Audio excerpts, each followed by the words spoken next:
인터넷 쇼핑몰에서 화려한 사진만 보고 샀다가 예쁜 쓰레기를 받아본 적 있으시죠? 내 돈 몇만 원 날려도 분통이 터지는데 한 국가가 부군을 건 방공망을 이런 식으로 쇼핑했습니다. 바로 이란입니다. 스텔스기도 격추한다던 중국제 최강 방패. 그런데 왜 이 수조 원짜리 시스템은 실전에서 경고음 한 번 울리지 못했을까요? 2026년 미군 폭격기가 영공을 유린하는 동안 이란의 하늘은 텅 비어 있었습니다. 국가급 뻥튀기의 처참한 결말, 그리고 이 몰락이 한국에 던지는 냉혹한 경고까지 함께 파헤쳐 보도록 하겠습니다. 이란은 오랫동안 고립된 나라였습니다. 1979년 이슬람 혁명 이후 미국과 서방의 제재가 겹겹이 쌓였고 첨단 무기를 살 곳이 마땅치 않았죠.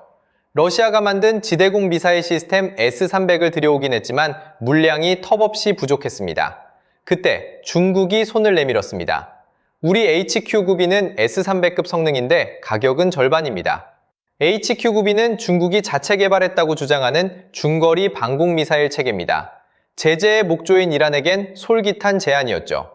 HQ-9B의 카탈로그 스펙은 화려했습니다. 최대 사거리 200km, 스텔스기 탐지 가능, 동시 다중 표적 교전, 서방의 패트리어트 시스템과 어깨를 나란히 한다는 선전 문구가 브로셔를 가득 채웠습니다. 이란 군부는 환호했습니다. 수도 테헤란부터 핵시설이 몰린 중부 내륙까지 촘촘한 당공망을 깔 수 있다는 꿈에 부풀었죠. 가성비라는 달콤한 단어가 이성을 마비시켰습니다. 문제는 이 스펙을 검증할 방법이 없었다는 겁니다. 중국은 HQ-9B의 실전 데이터를 단 한 번도 공개한 적 없었습니다. 열병식에서 위용을 뽐내고 자국 영공에서 훈련 표적을 맞추는 영상이 전부였죠. 실제 전장에서 적의 전자전 공격을 버텨본 경험은 제로. 하지만 이란은 묻지 않았습니다. 아니, 물을 처지가 아니었습니다. 선택지가 중국밖에 없었으니까요. 계약은 일사천리로 진행됐습니다. 정확한 금액은 비공개지만 전문가들은 수조 원 규모로 추정합니다. 서울 지하철 한 개 노선 건설비와 맞먹는 돈이죠.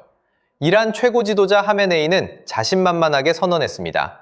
이제 어떤 적기도 우리 영공을 침범할 수 없다.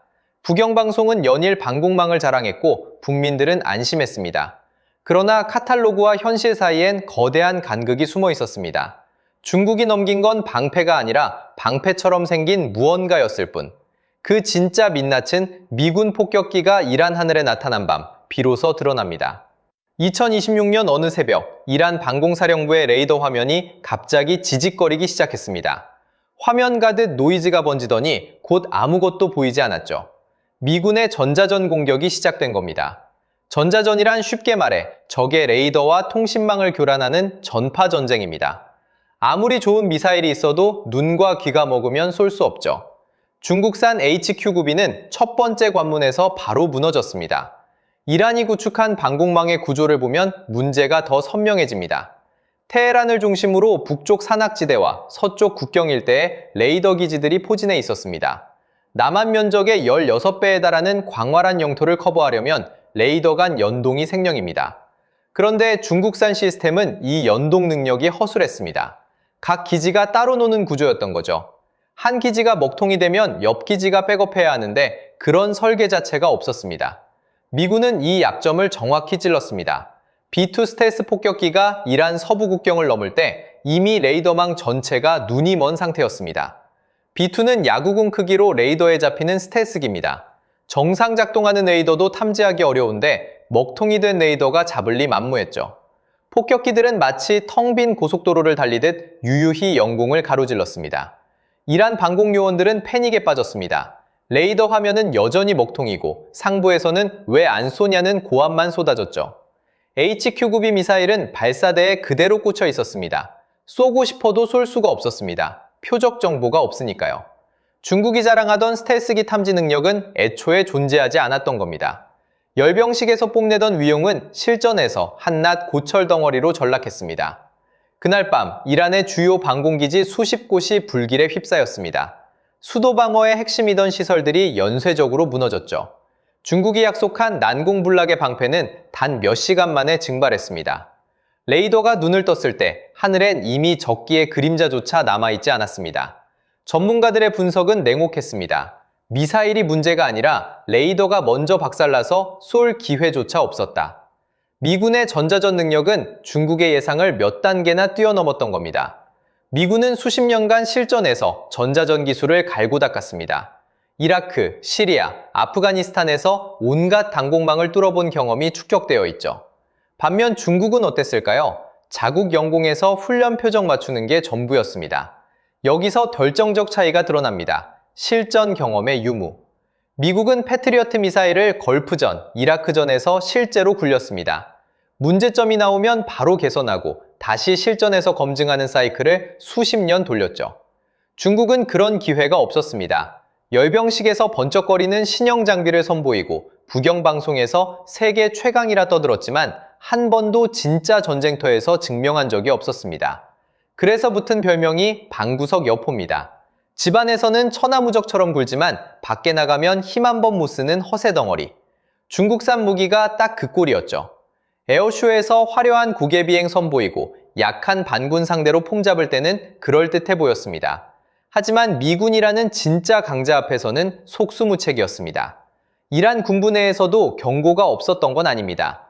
일부 장성들은 중국산 검증이 안 됐다며 반대 목소리를 냈죠. 하지만 묵살당했습니다. 정치 논리가 군사 논리를 이긴 겁니다. 하메네이 정권은 중국과의 밀착을 통해 미국 제재를 돌파하려 했고 무기 구매는 그 정치적 거래의 일부였습니다. 성능보다 외교가 우선이었던 거죠. 결국 이란은 검증 안 된 무기에 국가 안보를 올인했습니다. 도박이었죠. 그리고 그 도박은 처참하게 졌습니다. 레이더가 눈을 떴을 때 이란 군부가 마주한 건 잿더미가 된 방공기지와 하늘 어딘가로 사라진 미군 폭격기의 흔적뿐이었습니다. 방패가 무너지자 창마저 무력화됐습니다. 이란은 수십 년간 지하 미사일 기지를 건설해왔습니다. 산악지대 깊숙이 뚫린 터널, 콘크리트로 단단히 감싼 벙커, 여기에 탄도미사일 수천 기가 저장되어 있었죠. 이란 군부는 자신했습니다. 미국이 아무리 폭격해도 이 지하 요새는 못 건드린다. 맞는 말이었습니다. 실제로 미군도 깊은 지하 벙커를 직접 타격하기는 어렵습니다. 벙커버스터 폭탄으로도 한계가 있죠. 그래서 미군은 전략을 바꿨습니다. 벙커를 부수는 대신 미사일이 밖으로 나오지 못하게 막아버린 겁니다. 미사일은 지하에 있으면 그냥 쇳덩어리입니다. 쏘려면 밖으로 나와야 하고 그러려면 이동식 발사대가 필요합니다. 군사용어로 TEL이라 부르죠. 미군은 바로 이 TEL을 집중 공격했습니다. 미성과 드론으로 이란 전역의 TEL 위치를 실시간 추적했습니다. 지하에서 나오는 순간 타격했죠. 동시에 미사일 부대의 지휘 통제 시설도 정밀 폭격했습니다. 지휘관과 통신망이 끊기니 지하의 미사일들은 발사 명령 자체를 받을 수 없었습니다. 수천 기의 미사일이 있어도 쏠 방법이 사라진 겁니다. 이란 입장에서 이건 악몽이었습니다. 40년간 공들여 쌓은 미사일 전력이 하루아침에 무용지물이 됐으니까요. 마치 금고에 현금이 가득한데 열쇠를 잃어버린 꼴입니다. 돈은 있지만 쓸 수 없는 거죠. 중국산 방공망만 믿고 TEL 방어에 소홀했던 대가였습니다. 방패가 창을 지켜줄 거라 믿었는데 그 방패가 종이었던 겁니다. 미군의 작전은 외과 수술처럼 정교했습니다. 민간 시설 피해를 최소화하면서 군사력의 핵심 고리만 끊어버렸죠. 이란의 미사일들은 지하 무덤에 산채로 매장됐습니다. 발사대 없는 미사일, 지휘관 없는 부대, 이란의 자랑이던 미사일 대국의 위상은 산산조각 났습니다. 군사력이 마비되자 이란은 궁지에 몰렸습니다. 미사일은 지하에 갇혔고 방공망은 무너졌고 공군력은 애초에 상대가 안 됐죠. 남은 카드는 하나뿐이었습니다. 값싼 자폭 드론. 이란은 수년간 샤헤드라는 자폭 드론을 대량 생산해왔습니다. 한 대에 몇 천만 원도 안 되는 저렴한 무기죠. 우크라이나 전쟁에서 러시아에 팔아 이미 악명을 떨친 바 있습니다. 이란의 전략은 단순했습니다. 비싼 미사일 대신 싸구려 드론을 수백 대씩 날려 주변국 정유시설을 타격하는 것. 사우디아라비아, UAE의 석유시설이 표적이었습니다. 세계 에너지 시장을 흔들어 협상력을 얻겠다는 계산이었죠. 우리를 건드리면 유가가 폭등한다는 협박 카드입니다. 2019년에도 이 전술로 사우디 아람코 정유시설을 타격해 세계를 놀라게 한 전력이 있었습니다. 하지만 미국은 눈 하나 깜짝하지 않았습니다. 오히려 이란의 드론 시설까지 타격 목록에 추가했죠. 드론 생산 공장, 부품 창고, 운용기지가 잇따라 폭격당했습니다. 이란이 협상 테이블로 끌어내려던 미국은 협상 대신 더 센 압박으로 응답한 겁니다. 트럼프 행정부의 복귀와 함께 대이란 정책은 한층 강경해졌습니다. 미국의 목표는 단순히 이란을 불복시키는 게 아니었습니다. 아예 정권 자체를 흔들겠다는 계산이 깔려 있었죠. 하메네이의 차남 모즈타바가 후계 구도의 핵심인데 미국은 이 승계 라인을 끊으려 했습니다. 경제 제재를 극한까지 조이고 이란 내 반정부 세력을 은밀히 지원하는 포스트 이란 전략이 가동됐습니다. 중국의 허풍을 믿은 대가는 예상을 초월했습니다. 군사적 패배를 넘어 정권 존립 자체가 위협받는 상황. 이란 지도부는 뒤늦게 중국에 손을 벌렸지만 베이징은 미국 눈치를 보며 슬쩍 뒤로 빠졌습니다. 팔 때는 혈맹이라더니 정작 위기엔 나 몰라라 하는 나라. 이란은 그제야 중국의 진짜 속내를 깨달았습니다. 이란만 당한 게 아닙니다. 중국산 무기를 도입한 나라들의 후기는 하나같이 참담합니다. 파키스탄은 중국산 전투기 JF-17을 도입했다가 엔진 결함으로 골머리를 앓았습니다. 미얀마 군부는 중국산 장갑차가 실전에서 맥을 못 추자 뒤늦게 러시아산으로 교체했죠. 나이지리아는 중국산 훈련기가 연달아 추락하자 계약을 파기해버렸습니다. 공통점은 명확합니다. 살 때는 가성비 최고, 쓸 때는 고철 덩어리. 문제는 무기만이 아닙니다. 중국이라는 국가 시스템 자체가 뻥으로 작동합니다. GDP 성장률, 실업률, 심지어 인구 통계까지 공식 숫자를 고지곳대로 믿는 전문가는 드뭅니다. 부풀리기와 축소하기가 국가 운영의 기본 문법인 거죠. 무기 스펙도 마찬가지입니다. 실전 데이터 없이 설계 수치만 뻥튀기해서 카탈로그에 박아놓습니다. 사는 쪽에서 검증하기 전까진 아무도 모르는 거죠. 애프터 서비스는 더 가관입니다. 고장나면 부품 수급이 막힙니다. 중국 무기는 부품 호환성이 떨어지고 정비 매뉴얼도 부실하기로 악명 높습니다. 현지 기술자가 손댈 수 없는 구조로 설계되어 있어서 결국 중국 본토에서 기술자가 와야 하는데 이게 또 몇 달씩 걸립니다. 전쟁 중에 그렇게 기다릴 여유가 있을 리 없죠. 이란도 개전 초기에 중국에 긴급 기술 지원을 요청했지만 답장조차 제때 오지 않았다는 증언이 나옵니다. 중국의 무기 수출 전략은 결국 미끼 상품입니다. 싼 가격으로 시장을 장악하고 종속 관계를 만든 뒤 외교적 레버리지로 활용하는 거죠. 무기 성능은 부차적인 문제입니다. 중국 입장에선 물건이 제대로 작동하든 말든 돈 받고 영향력 확보하면 그만이니까요. 구매국의 안보 따위는 고려 대상이 아닙니다. 이게 바로 국가 단위로 뻥을 치는 나라의 민낯입니다. 화려한 브로셔, 달콤한 조건, 혈맹이라는 수사. 하지만 뚜껑을 열면 속은 텅 비어 있습니다. 이란의 몰락은 지구 반대편 이야기가 아닙니다. 한반도는 미중 패권 경쟁의 최전선에 놓여 있습니다. 북쪽엔 핵을 가진 북한이 있고 서쪽 바다 건너엔 중국이 버티고 있죠. 동맹국 미국과 최대 교역국 중국 사이에서 줄타기를 해야 하는 게 대한민국의 숙명입니다.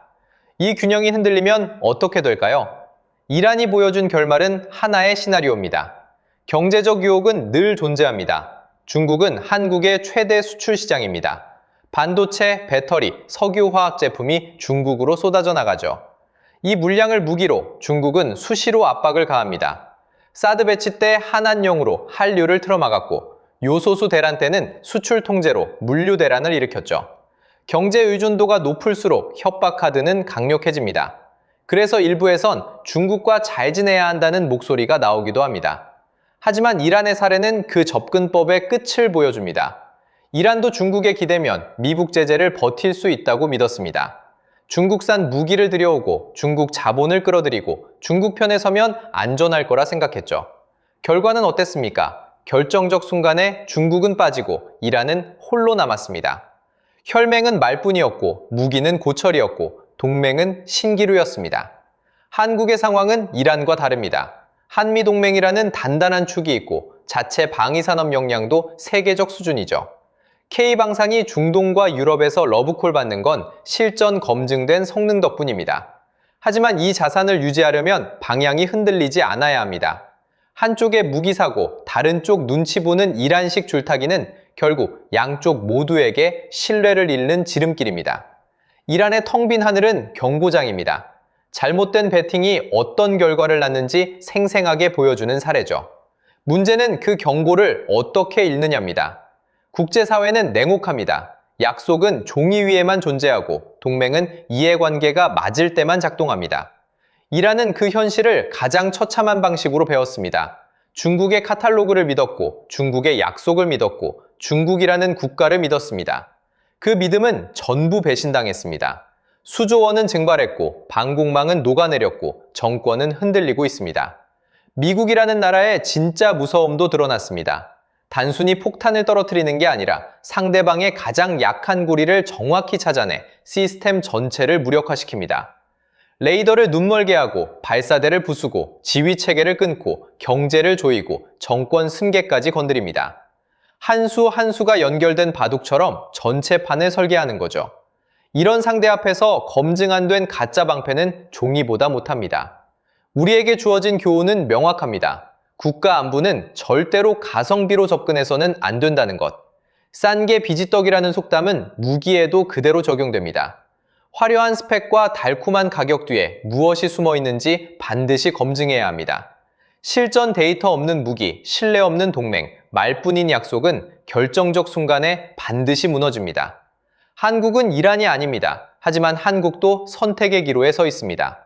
눈앞의 경제적 이익에 흔들려 방향을 잃으면 결국 이란과 같은 길을 걷게 될 수 있습니다. 검증된 동맹과 검증된 무기, 검증된 원칙을 지키는 것, 그것만이 살아남는 길입니다.